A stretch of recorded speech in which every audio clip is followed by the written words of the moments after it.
Assalamu alaikum wa rahmatullahi wa barakatuh. Hurmatly bir tuğanlar, hadis sabagыбызды улантабыз. Өткөн sabagыбызda Musannaf, Jami жана Sunan түрүндөгү китептер жөнүндө маалымат бергенбиз. Бүгүнкү sabagыбызда ошол Jami түрүндөгү китептердин өзгөчөлүктөрү менен улантабыз. Алгач ушул маселеге бир басым жасап кетишибиз керек да. Себеби бул маселе өтө маанилүү. Яны hadislerden жалган болуусуна же болбосо hadisler Пайгамбар саллаллаху алейхи ва саллям менен биздин hadisler жазган мусаннифтардын ортосунда өтө чоң аралык бар болгондуктан бул hadislerде жалган hadisтердин баары жалган болуусу мүмкүн деген сыяктуу көз караштар көп айтылат. Мына ошолорго бир жооп катары бул маалыматтарды берип коюу туура болуп эсептелинет. İlk algaçkı Cami türündө kitepti İmam Zahabi Ma'mar bin Raşid'in El Cami'us Sahih деген kitebi деп атаганда. Бул kitep, бул мисалы Ma'mar bin Raşid 152-жылы, Hicri 152-жылы каза болгон алым. Эми бул биз билген Абдураззак bin Hammam өткөн сабактарда айтканбыз, Musannafı деген китеби бар деп. Ошол кишинин устазы болот негизи Ma'mar bin Raşid. Ma'mar bin Raşid болсо Hammam bin Munabbih деген алым менен жолугуп, анын колунда Сахифа деген бир китепчеси болгон. Ошол китептен 138 хадисти алган. Алып өзүнүн кийинки талабаларына өткөрүп берген. Бул ошол жанагы Hammam bin Munabbih биз билген Абу Хурайранын, сахабанын талабасы болгон. Башкача айтканда бул киши ошол 138 китебин түздөн түз Абу Хурайрадан алып, жазып, кийинки өзүнүн талабаларына өткөрүп берди деген түшүндүрөт да. Эми ошол 138 хадистен турган китепче күнүбүздө мына Абдураззак bin Хамманын Мусаннафынын эң аяк жагында 2 том абалында баскысы бар да. Мындайча айтканда, Пайгамбар Абу Хурайранын айткан хадистери күнүбүзгө чейин жетип келди деген түшүндүрөт. Бул эмне деген маселе? Бул деген сөз. Hadisler мындайча айтканда бул Пайгамбар саллаллаху алейхи ва салламдан 2,5 кылымдан кийин жазылды деген түшүндүрбөйт, 2 кылымдан кийин. Ошол Пайгамбар саллаллаху алейхи ва салламдын ушунда сахаба Абу Хурайра Пайгамбар саллаллаху алейхи ва саллам сахабасы болуп атпайбы? Ошол учурда жазылып баштаган. Демек күнүбүзгө чейин эмне болду?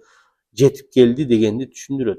Бул бизге далил да, hadislerin ошол убакта жазылып, балким китепчелерде жазылып күнүбүзгө чейин жетип келди. Мындайча айтканда жалган болуусу, бирөөлөр отунан кошуп айтып коюусу мүмкүн эмес дегенди түшүндүрөт. Албетте андай риваяттар дагы бар. Бирөөлөр тарабынан айтылган, бирөөлөр тарабынан кошумчаланган hadis болбогон риваяттар дагы бар. Бирок алар өз-өзүнчө китеп болуп, алымдар тарабынан иликтенип, жиликтенип бүткөн маселе ужечи. Эми ушул Жами түрүндөгү китептердин эң белгилүүлөрү биз билген, биз угуп жүргөн Сахихи Бухари деген китеп. Бул ушул биздин чөлкөмдөн чыккан Имам Бухаринин жазган китеби. Имам Бухаринин хадис топтогон китеби десек болот. Эми Имам Бухари жөнүндө айтып кетпесек болбойт, албетте бул өзүнүн алым. Ошондуктан biraz az bolsa dagы biraz маалымат бере кетели. İmam Buxari өзү 10 жашынан баштап хадиске кызыгып баштаган алым. 10 жашынан баштап хадис окуп баштаган киши. 40 жыл бою ошол илим жолунда жүргөн да. 40 жыл бою ошол учурдагы илим борборлору болгондо ошол дүйнөдөгү ошолорду айланып эле жүргөн да. Бир жерден бир канча убакыт жүрүп илим алып, кийин башка устазга ошентип дүйнөнү кыдырып жүрүп илим алган кишилер булар. Бул кишилик катары Имам Бухари өзү аз жегенди жактырган киши болчу экен. Анан көбүнчөсү илим талабаларын сыйлачу экен. Ошол илим талабаларына жакшылык кылчу экен көбүнчөсү.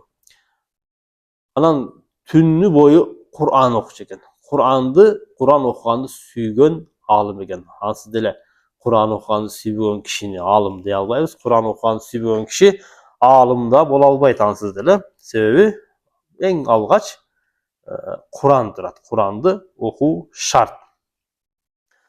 Ok Окчулукту жакшы көргөн экен имам Бухари. Биздин тил менен айтканда мергенчиликти жакшы көргөн экен. Ошол өзүнүн жанында жүргөн жардамчысы, жанагындай жазып жардам берип жүргөн киши имам Бухари ушул өмүр боюнча аткан окторунун экөөсү гана ошол көздөгөн мээлеген мишенине тийбей калган экен. Башкалар бүт бардыгы тийген экен. Мындайча айтканда жакшы бир мерген болгон экен имам Бухари. Ибн Хажар Аскалани өзүнүн мындай деген сөзү бар. Ушул көк асмандын астында Расулуллах саллаллаху алейхи вассаламдын хадистерин Бухаридан дагы да жакшыраак билген бирөөсүн көргөн жокмун деп айткан экен. Имам Бухари жөнүндө. Мына ушунчалык белгилүү, ушунчалык таанымал аалымдар тарабынан оозго алынган аалым имам Бухари биздин чөлкөмдөн чыккандыгы өзүнчө биз үчүн сыймык десек болот. Эми китеби Сахих Бухари деген китеби кантип жазылып калды? Бул китептин өзгөчөлүктөрү кандай? Эми бул китеп жөнүндө толук эме бере албасак дагы, учкай маалымат болсо да берип кетсек жакшы болот. Бухари бул китепти жазарда өзүнүн устазы Исхак бин Рахуя Расулуллах саллаллаху алейхи вассаламдын сахих хадистерин топтогон бир кичинекей бир мухтасар китеп жазсаң болмок деп Бухарига айткан экен. Мына ошол устазынын сөзү менен имам Бухари ушул сахихти жазууга ниет кылып отуруп жазган экен. Имам бул негизи Сахих Бухарини жазууда имам Бухари 600 000 хадисин ичинен тандап жазыптыр. Бул деген сөз имам Бухаринин ошончолук көп хадис билет дегендигин түшүндүрөт да. Китепте азыркы биз карап жүргөн Сахих Бухари китебинде 7275 хадис бар. Кайталангандары дагы менен чогуу. Себеби бир хадис бир канча жолу кайталанып кетиши мүмкүн да. Себеби бир хадис ичинде бир канча маанилер бар да. Темалар бар. Ошо ар бир тема келген учурда ошол хадис кайра коюлган. Ошол жерге жазылган жерлер бар да. Ушулар менен кайталанганы менен кошулуп отуруп 7275 хадис бар. Эми кайталангандарын чыгарып салган учурда 4000ге жакын хадис бар экен бул китепте.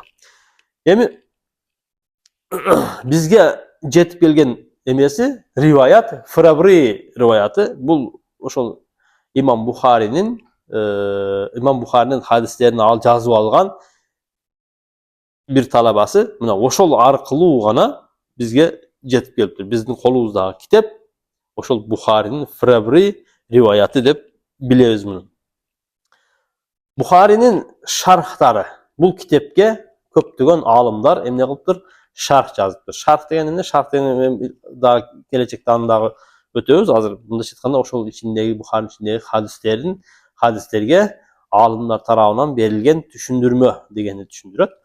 Шарх 80ден ашык, же болбосо башка бир риваятта 100дөн ашык шарх жазылган экен имам Бухаринин Сахих китебине. Эми алардын баардыгы азыр күнүбүздө бары бар, жогу бар, кээ бирөөлөрүнүн мындай аты эле калган.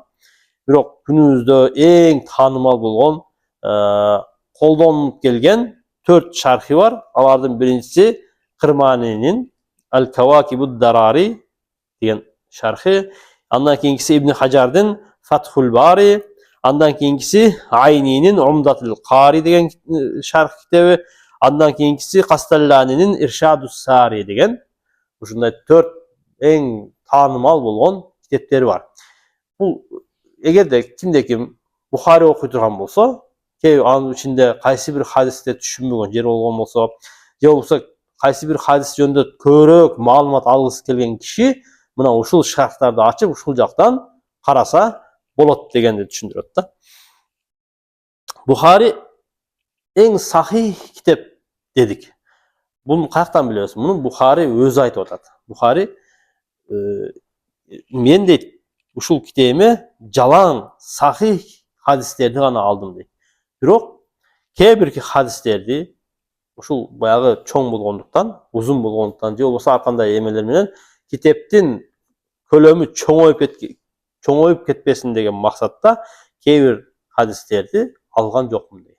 Mындайча aytkanda, Buxarinin kitabında жоқ болған hadis sahih emas degan tushunukdan alыс болушубуз керек да. Бирок Buxarinin hadis kitabında бар болған hadislerдің баары sahih деп айта алабыз, себеби муну Buxari өзү айтып атат. Бул жерге жалаң sahih hadislerди гана алдым деп өзү айтып атат. Ошондой эле Buxarinin kitabına дагы кээ бир zaif, alsız hadisler бар деген сын пикирлер айтылган. Бирок ал сын пикирлердин туура эмес экендиги башка аалымдар тарабынан такталып, мисалы Buxari'de zaif hadisler бар деп айтылат. Бирок ал hadislerdi жанагы тема hadis эмес, hadistin башында тема бөлүгүндө берилген hadislerдин санады жок болгондуктан, мына ошол жердегилерди zaif hadisler деп айткандар бар да. Бирок ал hadistin ага жооп берген аалымдар ал темага байланыштуу болгон, ал тема менен кошо айтылгандыктан ал мазмундагы hadisке кошулбайт. Ал жөн гана теманын аталышы деп аны hadisке кошпой, мындайча айтканда Buxarinin kitabында zaif hadistin жок экендигин тастыктап чыгышкан.